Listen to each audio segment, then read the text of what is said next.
अस्सलाम वालेकुम स्टूडेंट्स। इस वीडियो में मैं आप लोगों के साथ डेटर्स की एजिंग को डिस्कस करूंगा कि आखिर एजिंग एनालिसिस क्या होता है और कंपनीज एजिंग एनालिसिस का क्या इस्तेमाल करती हैं। देखिए, एजिंग एनालिसिस में जो हमारे डेटर्स होते हैं जिनको हमने क्रेडिट पर चीज़ें बेची होती हैं, ये याद रहे कि डेटर्स वो लोग होते हैं जिनको हम क्रेडिट पर चीज़ें बेचते हैं, और जब हम चीज़ें बेचते हैं तो हम एंट्री पास करते हैं अकाउंट्स रिसीवेबल डेबिट और सेल्स क्रेडिट, या फिर आप कह सकते हो डेटर्स डेबिट और सेल्स क्रेडिट।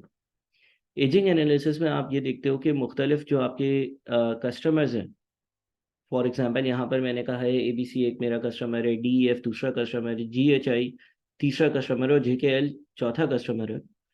इनको जो मैंने चीज़ें बेची हैं उनका जो अमाउंट बन रहा है, वो चीज़ें मैंने उनको कब बेची थी, कितने टाइम पीरियड पहले बेची थी, और उससे मुझे ये अंदाज़ा होता है कि मुझे प्रोविज़न फॉर बेड डेट्स, जो प्रोविजन फॉर बेड डेट्स का हमने कॉन्सेप्ट पढ़ा है, तो हमें प्रोविजन कितनी बनानी है। देखिए, एक मिसाल के जरिए इसको समझाता हूँ। लेट से एबीसी एक कंपनी है, ठीक है, और एबीसी जो कंपनी है ना उसको, अच्छा ये एजिंग एनालिसिस की डेट क्या है, एज एट 31 दिसंबर 2022। लेट से एबीसी कंपनी को मैंने जो है ना टोटल 5,000 रुपए की चीज़ें बेची हुई हैं, ठीक है, टोटल 5,000 रुपए की चीज़ें बेची हुई हैं। और ये चीज़ें जो मैंने इसको बेची थी वो मैंने बेची थी लेट से 15 दिसंबर वाले दिन, यानी कि 15 दिसंबर वाले दिन मैंने एंट्री पास करी थी डेटर्स डेबिट 5,000 और सेल्स क्रेडिट 5,000। ऐसा है, ठीक है। अच्छा, अब अगर मैं इस अमाउंट की बात करूं तो क्या इस पर्टिकुलर अमाउंट को आ, 1 से 30 दिन ही हुए सिर्फ, यानी कि मैंने जो ये चीज़ें बेची थी वो 15 दिसंबर को बेची थी ना, और मैं एजिंग बना रहा हूँ कब की, एज एट 31 दिसंबर। तो गालिबन इस अमाउंट को, या ये जो मैंने इसको चीज़ें बेची थी, ये मैंने 15 से 16 दिन पहले बेची थी। तो इसका मतलब ये हो गया कि एजिंग एनालिसिस में ये जो 1 to 30 डेज आ रहा है, यहाँ पर मैं 5,000 लिखूंगा। ये इस बात को डिनोट कर रहा होगा कि एबीसी कंपनी का टोटल अमाउंट 5,000 है, और ये 5,000 रुपये की सेल्स जो है ना वो हमने 1 से 30 दिन पिछले जो थे उसके अंदर अंदर ही की थी। एक और एग्जांपल लेते हैं। लेट से डी एफ कंपनी है और उसकी एजिंग में यहाँ पर लिखा हुआ है 8,000, और लेट से मैंने इस कंपनी को जो सेल करी थी वो हम एज्यूम कर लेते हैं कि करी थी 10 नवंबर वाले दिन, 10 नवंबर।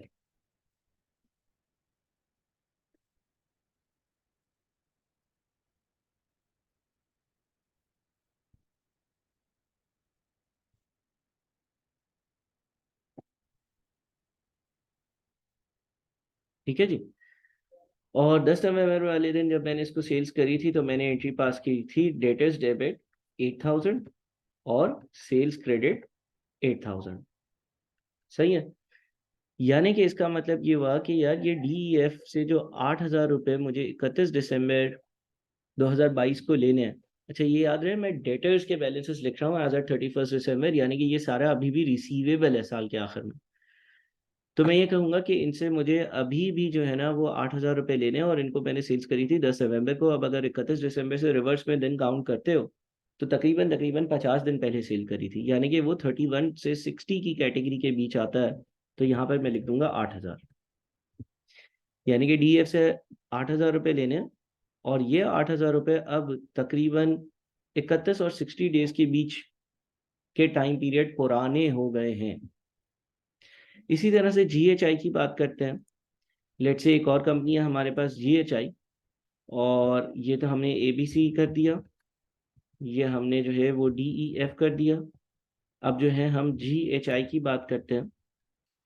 एज्यूम कर लो कि जीएचआई को, ज़रा गौर से अब सुनना, एज्यूम कर लो कि जीएचआई को हमने जो है ना वो सेल करी थी, एक तो 8 नवंबर को करी थी, ठीक है, एक सेल हमने इसको कब करी थी, 8 नवंबर को करी थी, और एक सेल जो है ना हमने इसको 12 दिसंबर को करी थी। ऐसा हो सकता है ना कि एक बंदे को आप 2 बार माल बेचो। तो आपने 8 नवंबर को माल बेचा था 10,000 का, और आपने 12 दिसंबर को माल बेचा था 6,000 का, ठीक है। तो इसका मतलब, और 31 दिसंबर तक इसने भी पैसे नहीं दिए, तो इसका मतलब इसके जो टोटल अमाउंट आएगी ना जो मुझे रिसीव करनी है वो 16,000 होगी। और मैं ये कहूँगा कि 16,000 में से 6,000 ऐसे हैं जो पिछले 30 दिन के अंदर अंदर माल बेचा गया था, 12 दिसंबर। और 16,000 में से 10,000 ऐसे हैं जिनको 31 और 60 डेज के बीच पुराना पीरियड हो गया है, यानी कि 10,000। ठीक है। अच्छा, अब आ जाते हैं JKL। लेट से JKL को मैंने जो है ना वो अच्छा, यहाँ पे एक और कॉलम डाल देते हैं, 91 और मोर डेज का, 91 और मोर डेज का। और मैं ये कह देता हूँ कि JKL एक कंपनी है जिसको मैंने 5 जनवरी वाले दिन, 5 जनवरी वाले दिन चीज़ें बेची थी। ऐसा हो सकता है ना कि किसी को आपने जो चीज़ें हैं वो बहुत पहले बेची थी, तो मैंने इसको 5 जनवरी को चीज़ें बेची थी। आज 31 दिसंबर है, तकरीबन तकरीबन 12 महीने यानी कि 360 डेज हो चुके हैं। और इधर मैं एंट्री पास करता हूँ, डेटर्स डेबिट 2,000, सेल्स क्रेडिट 2,000। तो कंपनी अपनी एजिंग में यहाँ पे लिखेगी 2,000, और कंपनी यहाँ पर लिख देगी 2,000। ठीक है। चलिए, तो देखें ये हमारी जो है ना वो एजिंग हुई मुकम्मल। अभी कुछ और रेलेवेंट बातें हैं जो इससे रेलेवेंट मैं करता हूँ। अब कंपनी साल के एंड में ये देखेगी कि भाई उसके टोटल रिसीवेबल कितने हैं, 31,000। कंपनी के जो टोटल रिसीवेबल्स हैं वो 31,000 है, नज़र आ रहा है। उसमें से 11,000 रुपये ऐसे हैं जो आप कह सकते हो कि विद इन पिछले 30 डेज मैंने चीज़ें बेची थी वो है। और 10 और 8 यानी कि 18,000 ऐसे हैं जो मैंने 60 डेज के अंदर चीज़ें बेची थी, यानी कि 1 महीने पहले बेची थी और 2 महीने बाद बेची थी, वो वाले हैं। और 2,000 रुपये ऐसे हैं जो मैंने सेल्स करी थी साल के शुरू में। अब इनको ऐड करोगे तो ये 31 बनेगा। अच्छा सर, एजिंग बनाने का फिर फ़ायदा क्या होता है? देखिए, आपने एक कॉन्सेप्ट पढ़ा हुआ है, प्रोविजन फॉर डाउटफुल डेट्स या प्रोविजन फॉर बैड डेट्स। अच्छा, प्रोविजन फॉर बैड डेट्स का कॉन्सेप्ट ये है कि आप ये देखते हो कि यार मैंने जो सेल्स करी थी क्या वो पैसा रिकवर भी होगा या नहीं। अगर मुझे डाउट होता है तो मैं उसका एक्सपेंस आज ही बुक कर लेता हूँ। अब कंपनी ने जो है ना अपनी एक पॉलिसी बनाई हुई होती है या परसेंटेजेस रखी हुई होती हैं। मिसाल के तौर पे लेट से कंपनी ने बेस्ड ऑन पास्ट एक्सपीरियंस ये देखा हुआ है कि अगर कोई ताज़ी ताज़ी सेल्स है, यानी कि अगर 31 दिसंबर को हिसाब किताब कर रहा हूँ और मैंने दिसंबर में चीज़ें बेची हैं, तो वो तो अभी ग्राहक लेकर गया और उसने मुझे बोला है कि यार मैं कुछ दिनों में पैसे दे दूंगा, ये इतने पुराने पैसे नहीं हैं, है ना। तो मुझे लेट से मेरी कंपनी की पॉलिसीज ये हैं कि मैं इस पे 0% प्रोविजन बनाऊंगा, यानी कि कंपनी को लगता है कि यार ये अमाउंट जो है ना इंशाल्लाह रिकवर हो जाएगा। ये ऐसा अमाउंट नहीं है कि कोई भूल गया है, ये अभी चीज़ें खरीद कर गया है और कुछ दिनों का वादा कर गया है।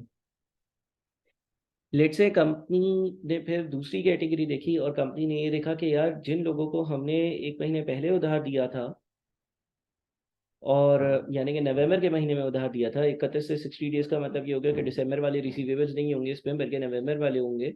कंपनी को अब थोड़ा सा इन पर डाउट बढ़ गया है। कंपनी को यूँ लगता है कि 5% चांसेस है कि ये पैसा डूब जाएगा। क्यों?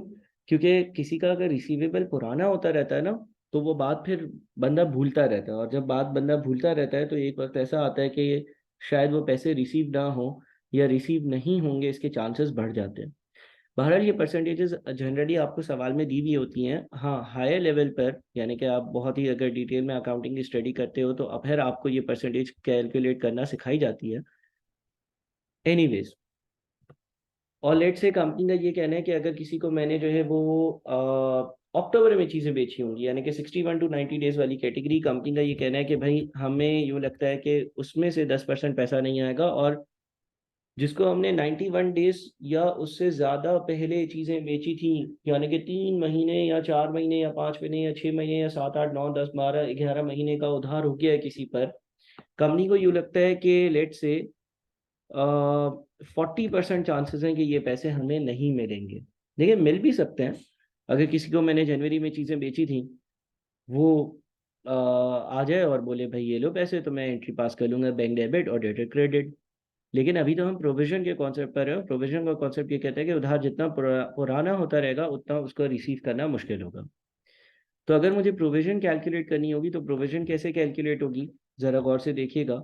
मैं बोलूँगा ये 11,000 है, इसमें से 0% पैसा एट रिस्क है यानी कि ये मिल जाएगा, प्लस ये 18,000 है, इसमें से 5% पैसा ऐसा है जो शायद नहीं मिलेगा, प्लस यहाँ कुछ नहीं है यानी कि 0 है, इसमें से 10% पैसा है जो रिस्क पर है, प्लस 2,000 है, इसमें से 40% पैसा ऐसा है जो रिस्क पर है।